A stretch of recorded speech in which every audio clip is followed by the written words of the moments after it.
Pessoal, tudo bem com vocês? Eu espero que sim, tá? Vamos dar início, então, às nossas videoaulas, tá? Eu espero que vocês estejam todos bem, eu vou bem, tô sentindo falta de estar aí na escola com vocês, né? Sei que vocês também estão sentindo, mas vamos, né, nos esforçar um pouquinho mais, a gente vai até o final do ano assim, então a gente precisa, né, de um empenho aí da parte de vocês, tá? No final do bimestre passado, né, antes das férias, nós vimos aí os tipos celulares. Então, a gente vai dar uma recapitulada rapidinho e aí nós vamos começar a estudar o interior das células, tá? Então, as células procarióticas ou procariontes, tá? Os dois termos estão corretos. Essa célula, ela não possui material genético envolvido pela carioteca, tá? O que é a carioteca? A carioteca é a membrana que individualiza o núcleo, tá? Quais são as células? Quais são os organismos que apresentam célula procariótica? As bactérias e as cianobactérias, tá? Que são conhecidas também como algas azuis.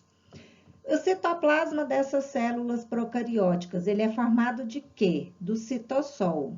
O que é o citosol? É um líquido viscoso composto de 80% de água e de outras substâncias, como sais minerais. E nesse citossol, nas células procariontes, nós vamos ter a molécula de DNA. A região do citossol das células procarióticas, aonde o DNA fica, essa região é chamada de nucleoide. E o que mais que tem na célula procarionte? O ribossomo, que é a organela responsável pela síntese de proteínas. Nós já estudamos as proteínas, a gente sabe a grande importância, o grande papel biológico que as proteínas exercem nos organismos vivos. Então, tá aqui o desenho, né, esquemático de uma célula procarionte. Nem todas as células procariontes vão apresentar, por exemplo, cápsula, que é esse envoltório externo aqui. Algumas têm, outras não. Essas fímbrias aqui, ó, elas servem para adesão dessa bactéria no seu hospedeiro, nem todas têm. Esse flagelo aqui também, ó, esse rabinho, nem todas elas apresentam. Mas a parede celular, que é o envoltório externo, a membrana plasmática e aqui mostrando o nucleoide, né? Esse emaranhado aqui parecendo um novelo de lã desenrolado. E cada pontinho preto desse daqui são os ribossomos, tá? Então, essa é a célula procarionte, bem simplesinha. Já uma célula eucarionte, né? É uma célula que possui núcleo organizado. Então, tem a tal da carioteca, que é a membrana que individualiza o núcleo. Quais são os organismos que apresentam célula eucarionte? Os protozoários, que são lá do reino protista, que vocês vão estudar no ano que vem, só adiantando, são organismos patogênicos, por exemplo, que causa malária, é um protozoário, que causa doença de Chagas, é um protozoário. Todos os fungos, né, esses que a gente conhece como mofo, bolor, orelha de pau, os vegetais e todos os animais, inclusive nós, tá? Então, o citoplasma das células eucarióticas é formado pelo citossol, que tem a mesma composição lá dos organismos procariontes, 80% de água e sais minerais dissolvidos. Além disso, apresentam organelas citoplasmáticas, que é o assunto, né, principal das nossas aulas agora, e ainda um citoesqueleto, um esqueleto da célula. Então, aqui uma célula eucarionte animal. Então, olha aqui, ó, o núcleo, né? Representado aqui. E aqui no citoplasma, todas essas estruturas, que são as organelas, que é o assunto principal da nossa aula.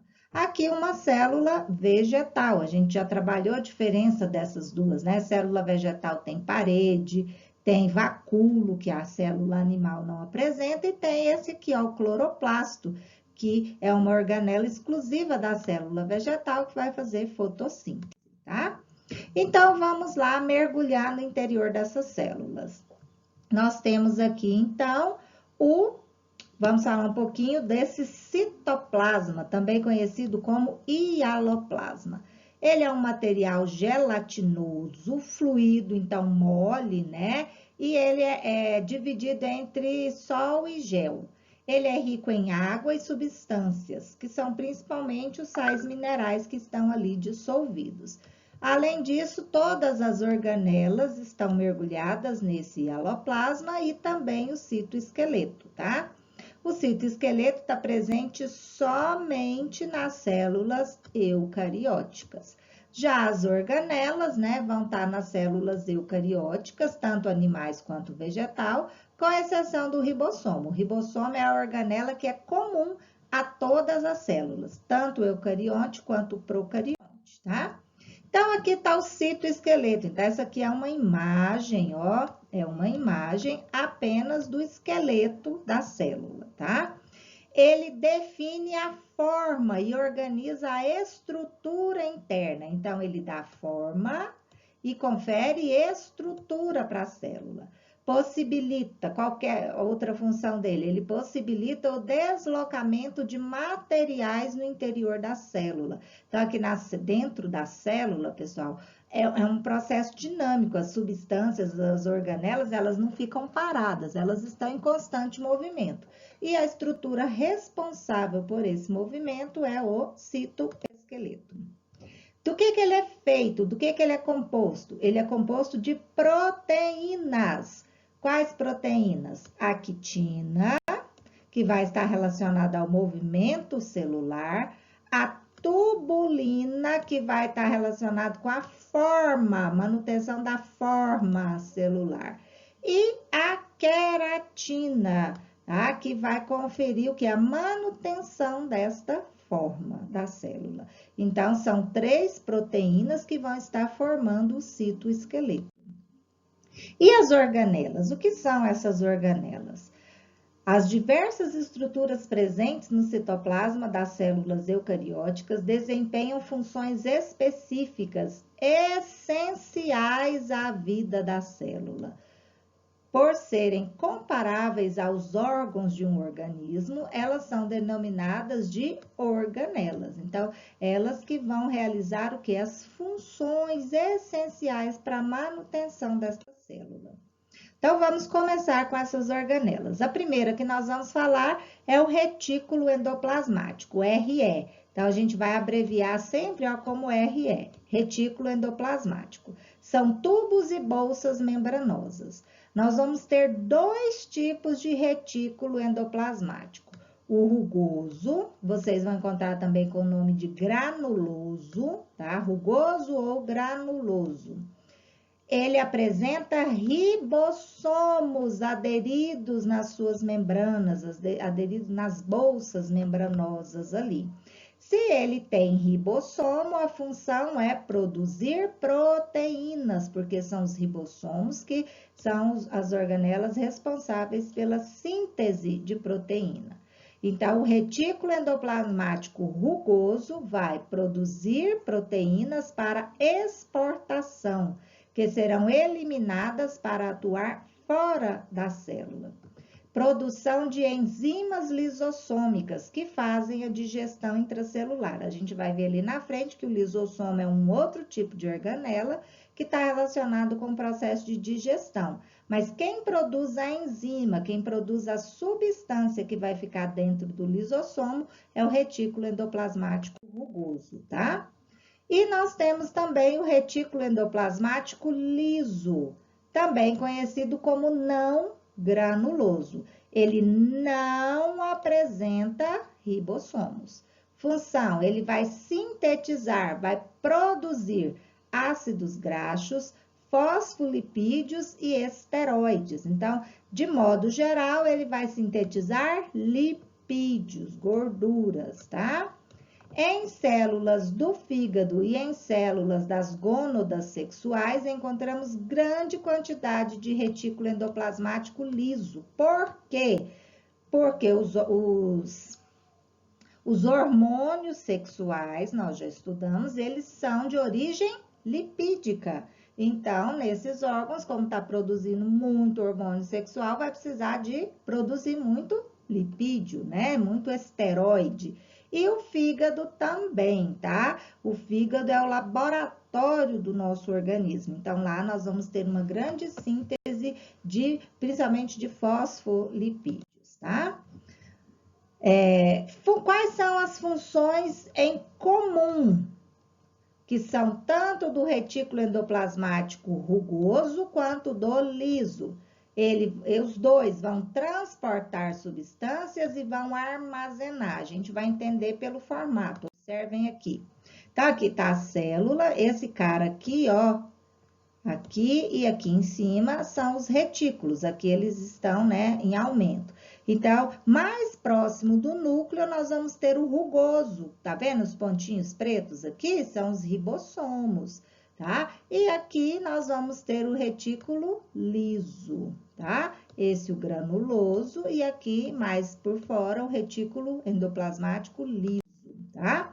Então, aqui, ó, todos esses pontinhos representam o ribossomo. Então, esse aqui é o retículo endoplasmático rugoso. E esse sem os ribossomos é o retículo endoplasmático liso, tá? Então, como eles são bolsas, então eles vão servir para transportar substâncias aqui e também as substâncias ficam armazenadas, guardadas aqui dentro destas bolsas, tá? Ribossomo. O ribossomo, ele é constituído por duas subunidades, tá? Estão representadas aqui por cores diferentes, né? E são também de tamanhos diferentes. Não precisa preocupar muito com isso aqui, não. O que não pode se esquecer? Ribossomo faz o quê? Síntese de proteínas, ok? Complexo golgiense. Então, esse aqui é o complexo golgiense. Ele é formado por bolsas, né, achatadas e empilhadas umas sobre as outras. O que o complexo golgiense faz? Ele sintetiza, ele produz carboidratos. Está sublinhado, então é a função mais importante: secreção e armazenamento celular. É como se fosse a dispensa da célula. É lá que vão ficar guardadas as substâncias que não vão ser usadas naquele momento. Precisou, vai lá e pega. O complexo golgiense também vai formar o acrossoma do espermatozoide. O que é isso? É a cabeça do espermatozoide. Jazinho eu explico. Outra função do complexo golgiense, ele vai formar, ele vai produzir as vesículas lisossômicas, vai sintetizar o lisossomo. Tá vendo essa bolinha aqui que tá saindo? Vai dar origem a um lisossomo. O lisossomo vai fazer a digestão intracelular. Então, esse cara aqui é o espermatozoide, tá? Para quem não conhece, prazer, meu nome é espermatozoide. Eu tenho uma cabeça e eu tenho uma cauda que eu me desloco, né? Desde o momento da ejaculação, minto. Desde a hora que ele é produzido lá no testículo, ele já é uma célula móvel, né? E vai ter, então, toda uma mobilidade ali pelo trato reprodutor masculino. E quando ele é ejaculado, então, ele vai bater essa cauda para encontrar o alvo dele, que é o óvulo. Então, aqui em volta da cabeça existe uma cápsula, que é o acrossoma. Esse acrossoma, ele é produzido pelo complexo golgiense. Neste acrossoma, nós temos enzimas digestivas. Por quê? Quando o espermatozoide encontra com o óvulo, ele libera essas enzimas aqui para que as células que estão protegendo o óvulo se rompam e ele consiga, então, perfurar a membrana do óvulo e colocar o seu núcleo lá dentro, ó.